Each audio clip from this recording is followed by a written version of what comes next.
आप देख रहे हैं श्लोक की वाणी, पौराणिक कथाओं से जीवन की गहरी सीख। जब भी कोई शक्ति अहंकार के हाथों में पड़ जाती है तो वही शक्ति विनाश का कारण बन जाती है, क्योंकि शक्ति तभी पवित्र होती है जब उसके साथ विवेक और विनम्रता भी हो। आज की कथा भी ऐसे ही एक असुर की है जिसने भगवान से वरदान तो पा लिया, लेकिन अपनी ही मूर्खता से अपने अंत का कारण बन गया। यह कथा है भस्मासुर की।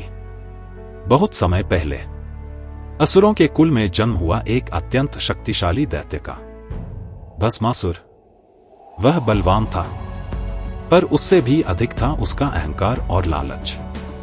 भस्मासुर के मन में हमेशा एक ही इच्छा रहती थी, मुझे इतनी शक्ति मिले कि पूरे संसार को अपने अधीन कर सकूं। उसने देखा कि देवता और असुर दोनों को शक्ति मिलती है तपस्या से, और फिर उसने निश्चय किया, मैं ऐसी तपस्या करूंगा कि स्वयं भगवान मुझे वरदान देने को विवश हो जाए। भस्मासुर चला गया घने जंगलों में। वहां उसने शुरू की भगवान शिव की कठोर तपस्या। दिन बीतते गए, महीने बीत गए, साल बीत गए। वह बिना भोजन के, बिना विश्राम के सिर्फ एक ही मंत्र जपता रहा, ओम नमः शिवाय।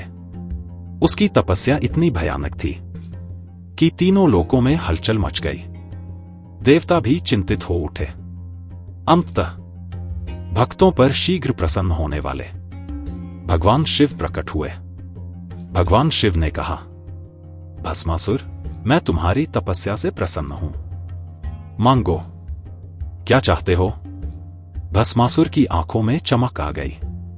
उसने कहा, हे महादेव, मुझे ऐसा वरदान दीजिए कि जिसके सिर पर मैं हाथ रख दूं वह तुरंत भस्म हो जाए।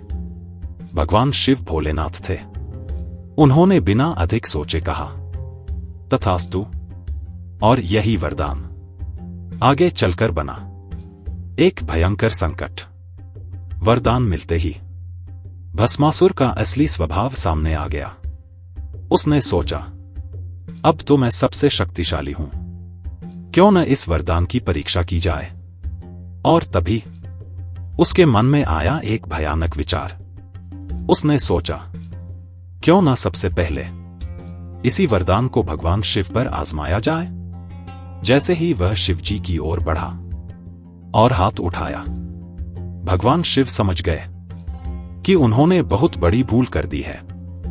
और फिर शुरू हुई एक अद्भुत पीछा करने की कथा।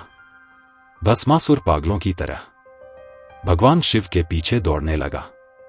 शिवजी इधर उधर भागते रहे, पहाड़ों से, जंगलों से, नदियों के पार, लेकिन भस्मासुर लगातार उनके पीछे था। देवता भयभीत हो गए, सृष्टि संकट में थी। तब सभी देवता पहुंचे भगवान विष्णु के पास। भगवान विष्णु मुस्कुराए। उन्होंने कहा, अहंकार का अंत अहंकार से नहीं, माया से होगा। और फिर उन्होंने धारण किया एक अद्भुत रूप, मोहिनी का रूप, इतना सुंदर, इतना आकर्षक कि उसे देखकर कोई भी मोहित हो जाए। जब भस्मासुर शिवजी का पीछा करते करते थक गया, तभी उसने सामने देखा एक अत्यंत सुंदर स्त्री। वह थी मोहिनी।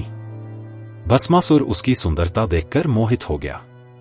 उसने पूछा, तुम कौन हो? मोहिनी मुस्कुराई और बोली, मैं तुम्हारे साथ विवाह कर सकती हूं, लेकिन मेरी एक शर्त है। भस्मासुर बोला, जो कहो वही करूंगा।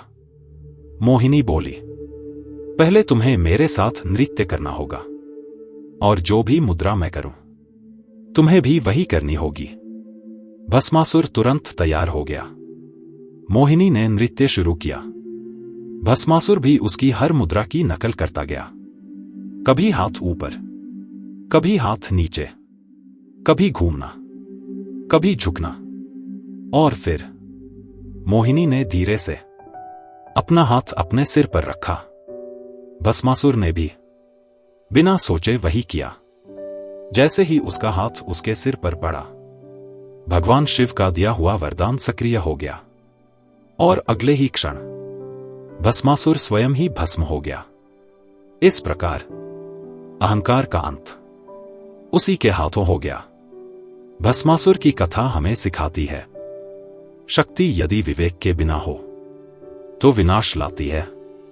अहंकार व्यक्ति को अंधा बना देता है और कभी कभी बुद्धि और धैर्य से ही सबसे बड़ी समस्या हल होती है। भगवान विष्णु की माया ने सिद्ध कर दिया कि बुद्धि की शक्ति बल से भी बड़ी होती है।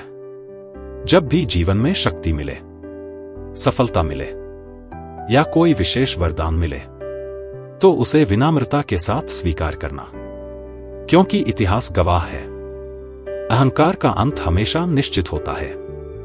यदि आपको यह कथा प्रेरणादायक लगी हो तो इस वीडियो को लाइक और शेयर जरूर करें और ऐसी ही अद्भुत पौराणिक कथाओं के लिए चैनल को सब्सक्राइब करना न भूलें। विनम्र रहिए, सचेत रहिए। मिलते हैं रावण की अगली कथा में।